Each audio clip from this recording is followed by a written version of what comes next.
Welcome to this edition of Excavating the Bible, what archaeology can teach us. This program is dedicated to exploring the contributions of archaeology done in the Middle East to help us understand and appreciate the Bible. I'm Doug Clark, Director of the Center for Near Eastern Archaeology at La Sierra University, and with my colleague, Larry Garrity, also of La Sierra University, a co-host on this program, longtime archaeologist, and Dr. Kent Bramlett, who is Associate Professor of Archaeology and the History of Antiquity at La Sierra. All of us, long-time interest in archaeology and the Old Testament. And that's right where we are in the book of 1 Kings as we're walking through the Bible, looking for archaeological clues and illustrations. The book of 1 Kings, good book, problematic, helpful. It hooks right into the history of the Middle East pretty well because we have so many inscriptions that help and mention names that are in the Bible and Inscriptions, so on. artifacts. Right. I don't know if it's just because it's closer or because there's so much that's happening in what we would call Palestine or ancient Israel that we have lots of remains to help us understand. And we cover a lot of reigns, don't we, with the many kings and Right. these books. Now, with some of the kings, we could spend a whole episode on one of them. The Bible tends to spend very little time on the ones they call the evil kings. Sometimes they are the ones who leave the most record archaeologically. Right. So I like kings because once you have a kingdom, the establishment of the centralization of power, you have more of these building projects. Right. You know, gates and cities and waterworks, and those things stay behind for archaeologists to find. So we have more correlations with text, beginning in Kings. Right. We have some artifacts in front of us, actually a lot of artifacts in front of us. And so I want, Kent, for you to begin and talk about what's here. Larry, if you pick up in the middle, and I will kind of think about what's in front of me. Well, speaking of centralized authority and organization, I think these tie in well with that. Horses. We know Solomon acquired many horses. And horses were fairly new to the Middle East. Not brand new, but they were still something that were very expensive. Military strength could be measured by how many horses and chariots the kings had. And so here we have a bit from, it's just all that we have left. Think of the leather parts, of course, having decayed, but these are the metal parts. So the bit would go through the horse's mouth and would be tied on. And these are occasionally found, but it's a great artifact that illustrates, again, the wealth of kings. Would this be for an individual horse or part of a chariot team, or how would we understand that? Almost always the horses would be in teams. Again, you get 2 or 4 horses usually with the chariots, and 2 riders, or the Hittites had 3 riders with their chariots, so it depends a little bit the size of the chariot. But again, it would be part of at least a pair. Right. It's thought that Solomon was like a middleman, wasn't he, when dealing with horses from Cilicia and Egypt? Sure. They would go back and forth. The horse and chariot technology came from Central Asia, and it radiated out. It goes east to China, south into India with the Aryan invasions. I think just read the Hindu text and you see the centrality. West to the Celts, and southwest into the Middle East via the Hurrians and the Hittites. And it's, again, that land bridge that ancient Israel was that mediates then with Egypt, who wanted the horse and chariot technology. And the terms that go with the horses and chariot, and many times are from the north, the Hurrian and the Hittite I have another horse and chariot question. The Bible, but also ancient texts that we can read and compare with the Bible, tend to give fairly high numbers of horses.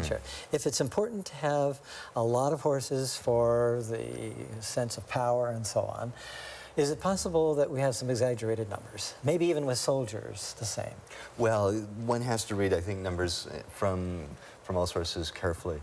And we know, for instance, the coalition against the Assyrians, we probably have some fairly contemporary numbers. What is it, 2,000 chariots from Ahab, I think it is. I'd have to look at the text. And that's the largest number in the whole contingent of the Syrian and Israelite kingdoms resisting the Assyrians. So it's a considerable number. Just think of the resources that would go into that. I think we'll have time to revisit that because of the issue of the 185,000 Syrians that were killed when the armies typically were a quarter of that. So I think we'll come back to that. But we probably ought to keep in mind that numbers signify power. And if you are putting your power out there, you are putting out some high numbers. And I don't know how to understand that entirely, but we probably ought to keep that in mind. We know that it's easy to make textual mistakes when you're copying numbers. Much easier than a prose Xerox account. machine? Oh, okay. Well, the later histories say that the Persian army that fought Alexander, 1.6 million or something, probably 250,000, but still that's a huge number when Alexander had maybe 40,000. Right. Kent, we've interrupted you. You're coming in. I was going to say, yeah, horses very indicative of centralized authority, kings, but temples too. And so we have the construction again. I say again because back in the Bronze Age we had large temples that were built, but not during the time of the judges, the 1200 to 1000 BC. We once again have temples and all of the accoutrements that go with temples. So incense burners. Incense is very important. The whole trade in incense is an incredible source of wealth to those who could control the trade. Thinking just ahead, the Queen of Sheba and the origins of incense. So I think this is very, very important. And on to Larry and some of the... Well, these are lamps, of course, aren't they? And we've seen those before, where you put in the oil and the wick, and they're used in all sorts of contexts, both domestic and in cultic. And we have a whole series of weapons here that are very important in warfare. It's amazing how... spear points on those, probably. Right. And here's a dagger or something like that. It's got little rivets there. And what would you say axe. is more of a domestic thing than... I mean, the battle axes tended to be more ceremonial and more ornate. Would you say this is something... Well, it reminds me of domestic, say, woodworking, again, hewing of timbers, those sorts of things. An adze or an axe, that would be...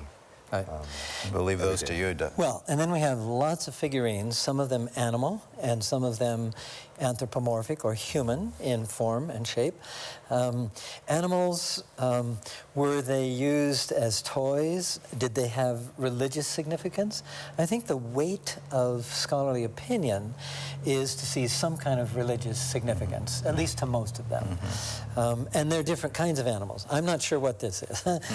It has some kind of use for a liquid, maybe a libation offering, but a larger animal. Maybe I almost see a horse on this, but we'll have to do some more cleaning up on this one. And then a horse and a rider, which is fairly significant. A bull down here. This is actually a bird. I'll turn it to the side, and it has a tail that sticks out, sort of. But I'm not sure what to do with a four-legged bird. I'm not sure how all of these things came together. And maybe something like a hedgehog or something of that nature. And so we have animals, and then we have these anthropomorphic or human-shaped figurines. These three are female. These two are kind of later in the Iron Age and represent a woman's best hope for success in building your family and fertility and health and well-being. This one might be, this is a bit early, is this a bit earlier? Is this getting into the Bronze Age? It's typical of the Bronze Age. Of the Bronze Age. And so we're talking about something, what? Would this be more fertility? Because this doesn't have the sort of the emphasis on nurture and health and so on, right? Very likely. Yeah. And then a very small replica Baal statue, a Baal statue. So we have all of these and the passages in 1 Kings that we're working with, chapters 9 through 11. Solomon and kind of what he's doing, and as things begin to take shape for Solomon, but also begin to deteriorate for Solomon in the flow here.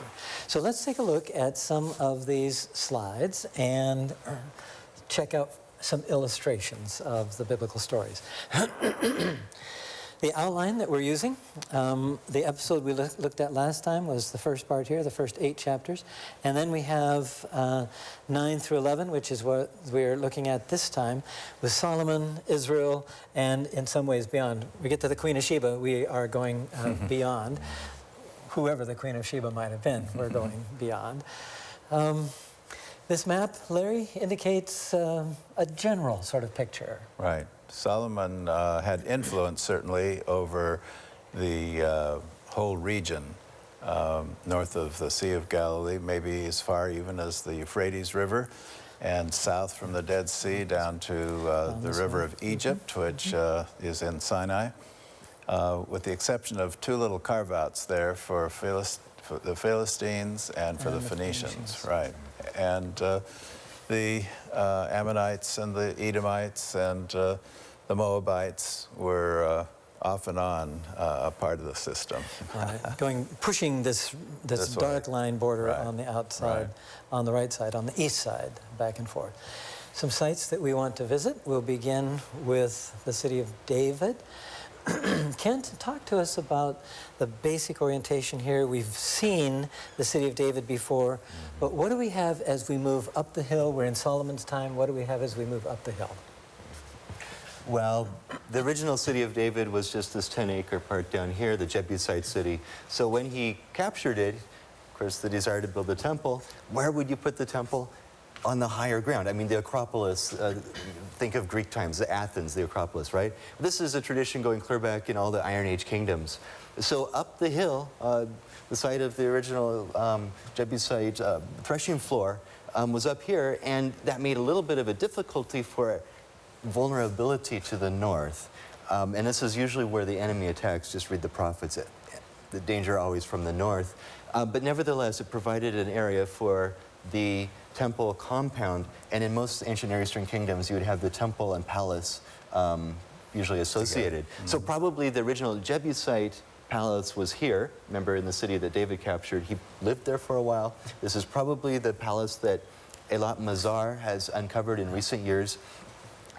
David and certainly Solomon builds the House of the Cedars of Lebanon, somewhere up to the north here.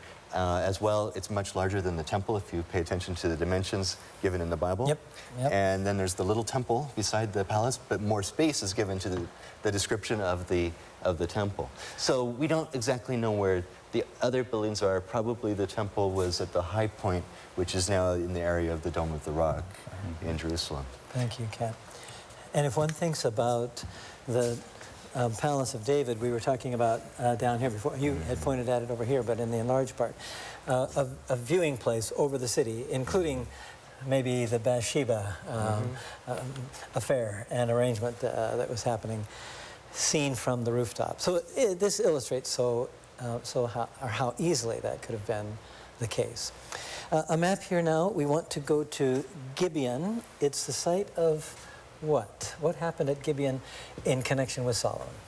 Well, he was given the opportunity to choose what he wanted to be known for, and he chose wisdom rather than riches, and what was the other one, the third thing?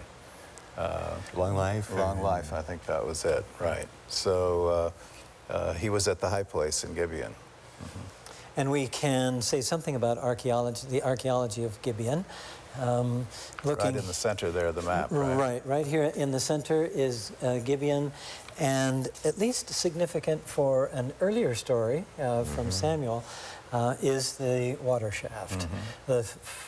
Looking across at each other, this kind of northern and southern, at least representatives for those two kingdoms. It's very tribal and almost gang sorts of interplay between the two parties. Right. And then, of course, going down to the water level. We've been asked about this water level. It fluctuates, what, probably because of rainfall, because this is not far down. No. And so this isn't near the base of a mountain capturing a major spring, but there is a spring at the outlet. I'm not sure if this is down that far. But again, the water table would vary with the season. Right.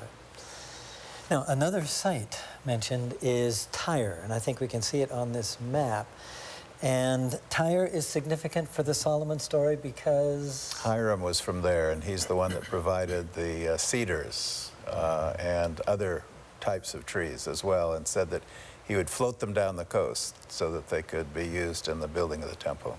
And other materials and skills. And skills, that's right. The Phoenicians were the technologically advanced people at this time, the first to redevelop after the collapse of the Bronze Age cultures. And so fine art like ivory carvings, stonework, of course wood. Egyptians bought huge amounts of cedars of Lebanon. And Hiram, or Ahiram in Phoenician, we have actually inscriptions which may relate to the same Hiram of the Bible, or it may be a sequence of kings. Because of that prominence, that stature, he could send his craftsmen to other countries to facilitate really the export of his technological skill. It would be interesting if we really did have something from Solomon's temple to look at it and to compare it with something Phoenician, because those craftspeople were bringing their skills with them. Right. And they were, in fact, I think even in the text we can almost sense that. Yeah. But we don't have the artifacts themselves. We have the language, especially up in Syria. Even inland, Phoenician is the first language to be written down. It's the lingua franca for a short while, and then Aramaic takes over. Right. For a while, there was a pomegranate that they thought might come from the temple. But on my last visit to the Israel Museum, it was absent. So I think that that's the consensus, that they've taken it out. Right. In fact, there has been a lot of debate about that artifact. And is it supposed to, I mean, it's incomplete, the inscription on it, but kind of holy to the Lord, something like that. And it's been pulled because people think now that it is a forgery. And so, in a way, we all have to be a bit humble about what we do. That's true. I mean, we can make these grand claims about what we've found and their connections with Scripture, but we probably ought to be a little bit humble about these things and remember that interpretations continue. We find new evidence and we need to change our assessments. So it's an important consideration, important part of what we do. Right. And of course that affects how we understand the Bible's relationship to it too. Right. If all of a sudden something that we thought, wow, that is so good, that's so helpful, turns out not to be, we have to back up and be honest. Right.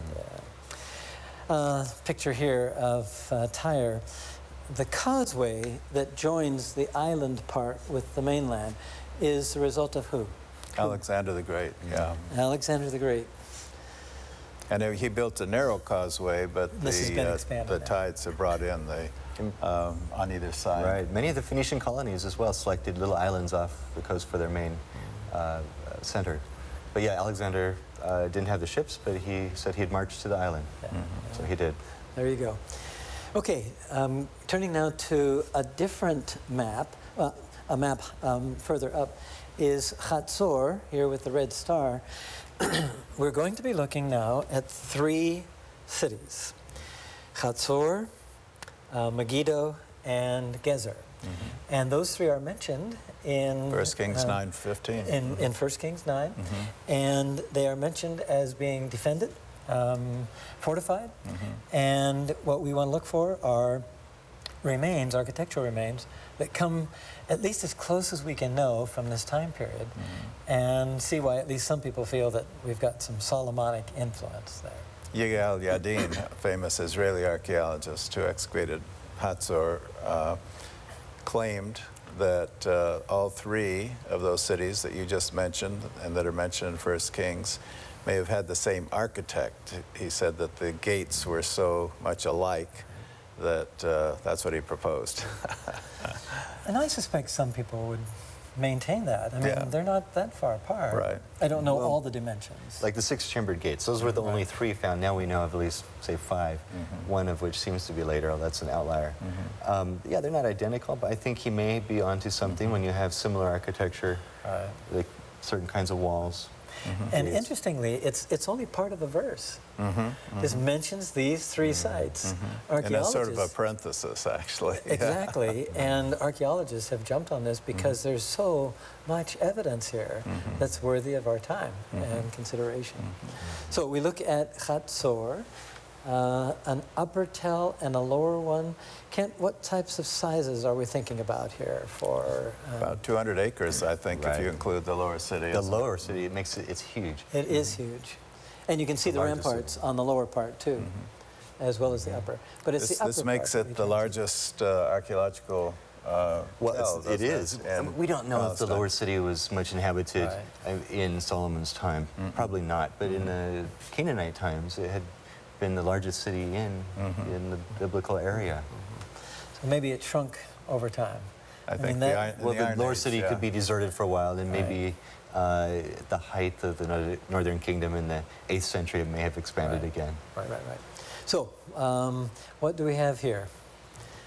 Some elements that are This is pre the and up- then some Israel. Yeah, this is the upper city that's on the real tell, and then off to our left is the lower city that we just mentioned, which was earlier. So if we look for Show us those what we've got. kinds of architecture, the gates, Yes. the casemate wall or the double wall are very critical to the connection with Solomon.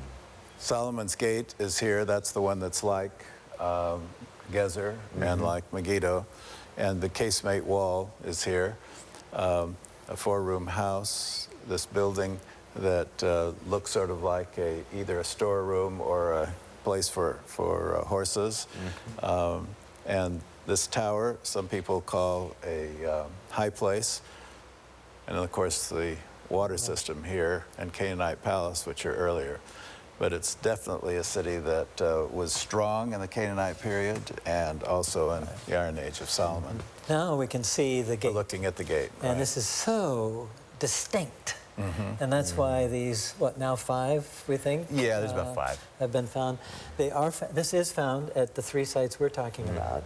Very distinct, with the sometimes called the 6-chambered, because of the chambers between the walls. This outer one is a tower. And then there's an open chamber, and we'll see, especially at the one at Gezer, the benches where people came and did business and held court, did a number of things. And then the casemate wall, Larry, you were talking about, comes along the side. Right. And casemate, what does that mean? It means 2 walls that parallel each other, and sometimes there's a cross wall, and created rooms that people could live in or use for storage. But in times of siege, they would dump a lot of stones and garbage in there and make it a thick wall, Then thicker you can wall. thicken it to several meters that would thick by keep the coming city across safe. that way. This is the kind of room that Rahab may have lived in Jericho when the Israelites came and found her and living in the wall. Yeah, they're built, they are Right. in the perimeter wall. And then this Iron Age, probably most people would suggest a little bit later. Most people put the water systems at all 3 cities, for the most part, in the 9th century, time of Ahab and Omri. Right. Most of the stables also date from that time. We think there's some earlier ones, at least at Megiddo. However, water systems are hard to date. Unless you get pottery in the plaster, it's very difficult. So we don't know for sure. Some elements of these water systems may be Middle Bronze Age. There's some current, very recent thought at Gezer that the original water system goes back to the Middle Bronze Age now. This is a very new interpretation. But traditionally, we would say 9th century, time of Ahab and Omri. So again, the need for humility as we do our work. We shouldn't glom onto one particular thing and say, this is the proof we need, because interpretations might change about it. We have to pay attention to that. Okay, the water system and the steps go down. It's a terrific water system, actually, at Chatzor. Now, this map has Megiddo by the star in the middle. So now we're going to the second one, and we'll look for the parallel features. This is the pass through the Carmel Range Correct. that has to be used to get from north to south. Right. I was going to mention that too, that all of those 3 cities are important because they're strategically located. They control the road systems, Right. north, interior for Gezer. And so if you control those 3 cities, you can control not only the territory, but the trade that goes through, and the wealth, of course, you can tax. So it wasn't just a haphazard, we think it'd be nice to have a gate like this at our place. It was strategic. It was something that you really planned for. It was a huge investment. It was. Well, and those gates are actually overbuilt. That's why they're unique, because they didn't continue. Before that, they had 4 or 2 chambers. After this time, they went back to 4 chambers instead of 6. You didn't need quite that big a gate. Right. But it's a nice idea, a nice time. And we can see where the water system is. This is actually an earlier part dating back to the early Bronze Age. And then the stables we've talked about, some people thought those were Solomonic early on, but they're probably, what? 9th century again, Ahab Armory. Built over Solomon's, maybe. It's interesting if you go back to the early excavations, they've actually sketched out parts of buildings under it that are also those tripartite structures, and probably fewer of them, but those may date to Solomon's time. We have more work to do. We do. So there is the gate. I'm going to come closer to that in a minute. The casemate wall. But let's look at, I think I missed, excuse me just a minute. I wanted to look, the gate at Megiddo. Here it is, yeah. I was looking at it from the other direction. Here are the 1, 2, 3 chambers, but the other half of the gate is gone. Yeah. What, probably torn down because people wanted to build something else? Is that what we probably have? And then an earlier gate from Middle Bronze Age. Casemate walls. So now we have at both of the sites the same sorts of things. And again, maybe a little bit later, but maybe built onto or extending an earlier water system. Not the best pictures, but they do illustrate there is water down in there. There's a water table. And then we go to Gezer, the third of the 3 sites. And this gate, I love this gate. It's well preserved. Notice the well drainage right down through the center. Which would have been capped over, of course. But you also notice benches along on those inner chambers. And business, court would go on here. Different kinds of activities. And we have a casemate wall coming along this side here, okay? And again, the casemate wall, like those gates, only date to the 10th century. Then they went to this offset, inset, sort of zigzag back and forth type of wall, solid wall. And the water system, before it actually was cleared out entirely, but here's a nice illustration of the water system at Gezer.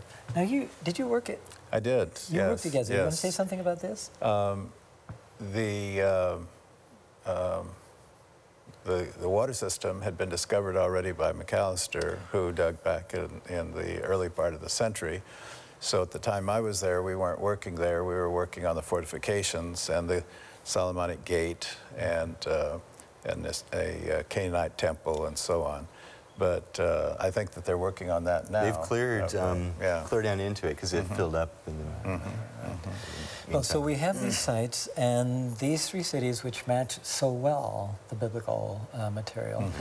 And this is why I think we all like this book, and I think why you've mentioned, because it does carry these connections, and it does make the archaeological connections and the read really quite helpful. And we could talk about other things. We don't have time in this episode, but I want to thank both of you, and I want to thank all of you for joining us for this episode of Excavating the Bible. We hope that this has provided helpful to you in your learning and in your faith development. We look forward to next time. Until then, think ancient, keep believing, and keep exploring. For Excavating the Bible, I'm Doug Clark.